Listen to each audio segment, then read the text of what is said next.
KCR పాలనలో తెలంగాణ సాధించిన అభివృద్ధిపై ప్రశంసల వర్షం కురిపించారు నీతి ఆయోగ్ వైస్ చైర్మన్ సుమన్ బేరి. తెలంగాణ స్థాయికి దేశం రావాలంటే మరో 7 ఏళ్లు పడుతోందని స్పష్టం చేశారు. తెలంగాణ ఇప్పటికే అప్పర్ మిడిల్ ఇన్కమ్ స్థాయికి చేరుకుందన్నారు. 10 ఏళ్లలో ఎవరికీ సాధ్యం కాని ఎవరికీ అందనంత అభివృద్ధిని తెలంగాణ సాధించిందని ప్రశంసించారు. 2006 నాటి పరిస్థితులకు ఇప్పటికీ పోల్చి చూస్తే హైదరాబాద్ అద్భుతమైన ప్రగతిని సాధించిందని తేల్చి చెప్పారు. నాడు హైటెక్ సిటీ పేరుతో ఒక బోర్డు మాత్రమే ఉండేదని, కానీ ఇప్పుడు అక్కడ అద్భుతమైన ప్రపంచం వెలిసిందన్నారు. కలలు కనటమే కాదు, వాటిని సాకారం చేసుకోవటం తెలంగాణ ప్రజలకు ఎవరూ సాటి లేరని సుమన్ బేరి కొనియాడారు.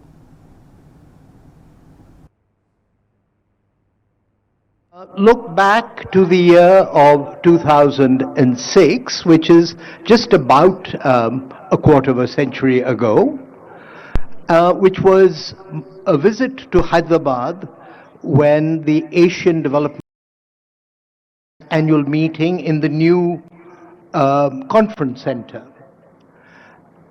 And there was a somewhat optimistic sign then that pointed to something called high-tech city, and there was nothing there. And there is something there, and my God, is there something there. So,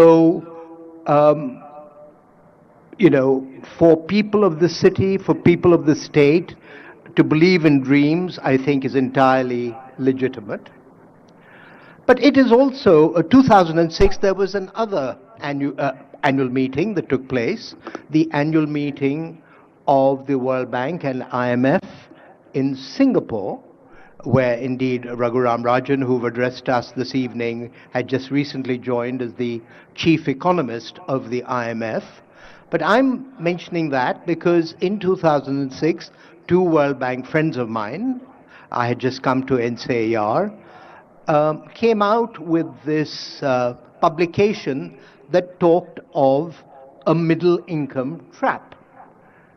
Now, there's a lot of controversy about whether there is such a thing as a middle income trap or not, but one of those authors is now the chief economist of the World Bank, and he's come out with a World Development Report on the middle income trap.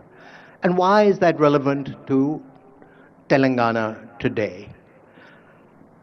Just looking at Telangana's per capita income relate to India's per capita income in dollar terms, and looking at the benchmarks that the World Bank puts out for lower middle income, upper middle income, and high income countries, Telangana is now an upper middle income country already. And so where India wishes to be in the next 5 or 7 years, upper middle income country status, you are already there. And the point there, Honorable Chief Minister and Deputy Chief Minister, is that the issues raised with respect to the middle income trap start to apply. The old model of development may not work when you are in this zone, and things like creativity, innovation, entrepreneurship, all of these become more as important or more important than investment. And so I think the fact that you have set yourself these high standards to be global is entirely appropriate, but the journey ahead is likely to be quite different from the journey that has brought Telangana to where it is at the moment. I also had 4 years of being the chief economist of Royal Dutch Shell, located in Europe, and that made me appreciate India's federal reality, which is that each state is very distinctive.